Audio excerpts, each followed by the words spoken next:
parce qu'on pense vraiment que c'est un peu plus qu'un simple repas, c'est plus que simplement nourrir la personne. Donc, on essaie de rendre ça un peu spécial à chaque distribution.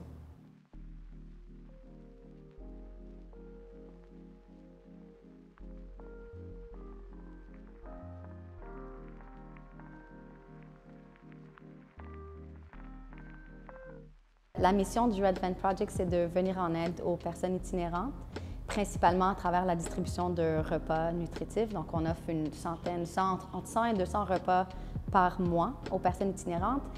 On essaie aussi d'offrir le maximum possible des produits d'hygiène, des vêtements. L'hiver, on distribue des tuques, des écharpes, tout ce qui pourrait être important. L'itinérance a toujours été quelque chose qui m'a interpellée. Puis plus jeune, quand je prenais beaucoup les métros, puis je prenais le temps de m'asseoir avec les personnes itinérantes, puis j'essayais de jaser avec eux, comprendre comment ils se sont rendus là. En ce moment, je suis travailleuse sociale, donc j'ai vu l'itinérance d'un peu plus proche. Puis nous, moi et mon mari, ça a toujours été notre rêve d'avoir une Westphalia. Puis ça fait 3 ans, on a pu réaliser ce rêve-là.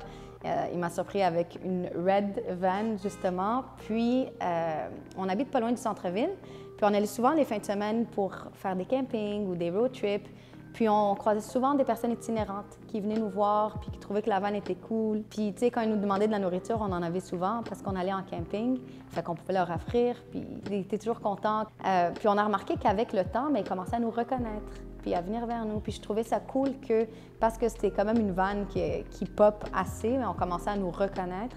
Puis c'est là que l'idée du Red Van Project a germé. Puis à un moment, on était réunis avec ma belle-sœur puis des amis à nous. Puis on a discuté de ça, puis c'est là que ça s'est vraiment concrétisé. Puis c'est là qu'est né le Red Van Project. Ça fait déjà maintenant 2 ans qu'on fait nos distributions mensuelles. Fait qu'on a commencé ça chez nous, on cuisinait chacune de notre côté, puis on allait distribuer. C'est sûr qu'avec le temps, on a eu plus de bénévoles, on commençait à mieux répartir les tâches.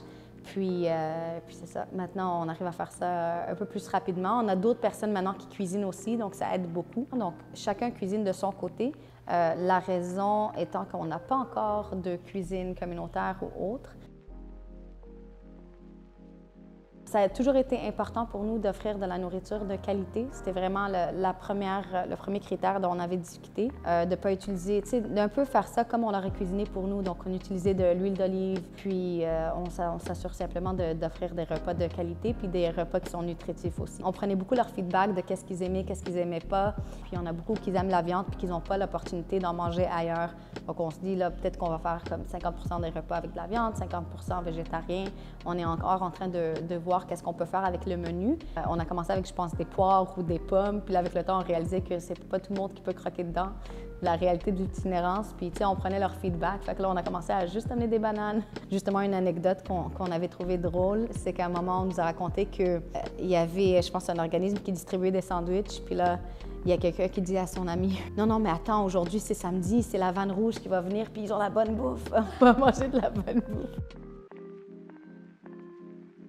On fait ça une fois par mois pour le moment, mais éventuellement, on aimerait augmenter la fréquence de distribution, on aimerait ça augmenter le nombre de repas qu'on distribue, puis aussi avoir plus de projets que juste la distribution de biens et de repas.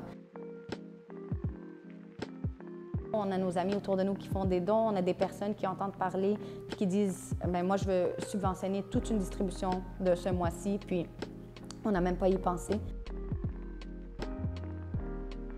À date, on n'a pas eu de misère à trouver des bénévoles. C'est souvent les bénévoles qui viennent vers nous, surtout en temps de pandémie.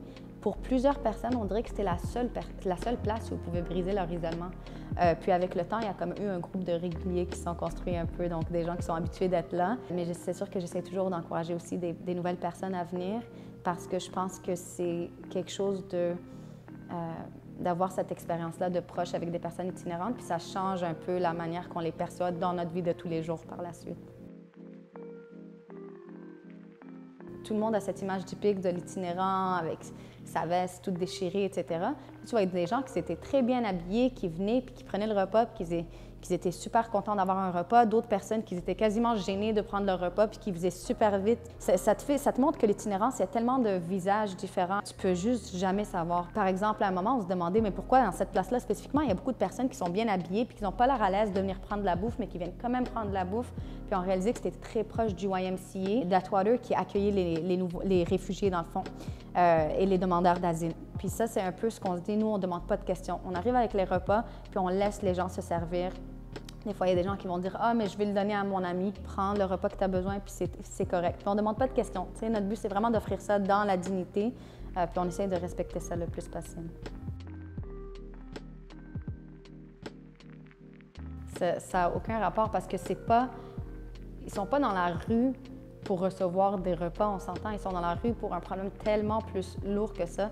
Et je pense pas qu'il y a personne qui pourrait avoir accès à un logement, à 3 repas chauds dans un pays aussi froid que le nôtre, d'être au chaud, à l'abri chez eux et qui seraient quand même encouragés à rester dehors. L'accès à l'hébergement est tellement, tellement difficile, comme plus qu'on pourrait le penser. Quand on prend le temps de parler avec eux, on comprend qu'ils ont plein d'histoires, plein de situations personnelles, des problèmes de santé mentale, des problèmes de consommation ou autres qui font en sorte qu'ils ne peuvent tout simplement pas trouver un emploi ou subvenir à leurs besoins ou juste survivre avec le fast-pace de notre société d'aujourd'hui.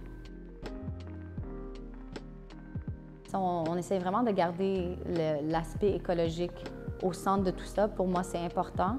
On est capable d'aider les autres tout en aidant l'environnement ou au moins ne pas nuire à l'environnement en même temps.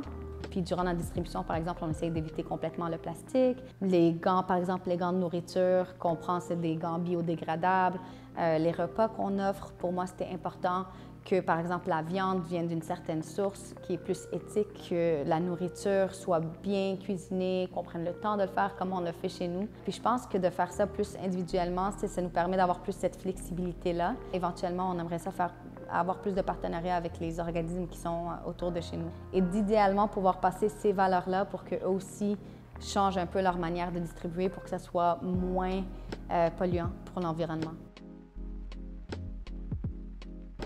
Les bénévoles puis les personnes qui s'impliquent dans ça, c'est tellement beau à voir. Il y a, par exemple, des bénévoles que maintenant sont rendus plus habitués, qu'au début, quand ils venaient, ils étaient vraiment plus gênés, plus dans leur coin, puis là, qui prennent vraiment comme un rôle de leader. C'est très empowering. Puis je suis vraiment contente quand j'arrive dans la salle, puis je vois des bénévoles qui se connaissaient peut-être pas nécessairement, qui étaient gênés au début, puis là, qui sont devenus des amis super proches, puis qui continuent à venir. Puis ça, je trouve qu'on a créé une belle communauté.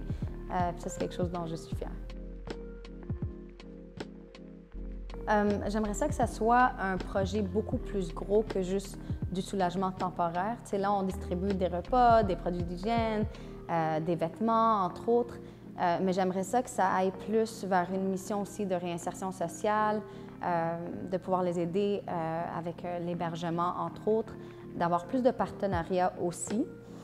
Côté écologique, j'aimerais ça amener ça une coche de plus, puis peut-être aussi pouvoir contribuer à contrer le gaspillage alimentaire, pouvoir faire des partenariats avec des fermiers ou des marchés locaux, puis vraiment prendre des affaires qu'ils ne vendent pas ou les fruits et légumes pas beaux, par exemple, pour pouvoir les cuisiner puis les redonner. Éventuellement, si je pense plus gros, ça serait même de pouvoir avoir des personnes itinérantes qui participent avec nous pour cuisiner, puis distribuer, puis redonner au prochain. Puis peut-être même avoir d'autres Red Van un peu partout dans d'autres villes, dans d'autres places qui font la même chose de leur côté, puis que ce projet-là grandit, parce que je pense que ce projet-là, ce que ça montre, c'est tout simplement que ça prend pas grand-chose pour commencer un projet.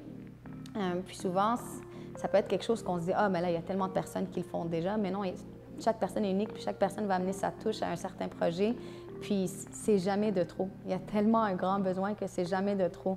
Fait que ce que j'espère que ça fait, c'est juste inspirer d'autres personnes à pouvoir commencer leur projet s'ils ont quelque chose en tête, puis de juste se lancer puis dire « Bon, je vais commencer ça », puis ça va grandir naturellement si tu le fais avec les bonnes intentions. Salut, salut! N'hésite surtout pas à liker, commenter, partager, mais surtout suis-nous sur les réseaux pour voir notre nouveau contenu. À bientôt!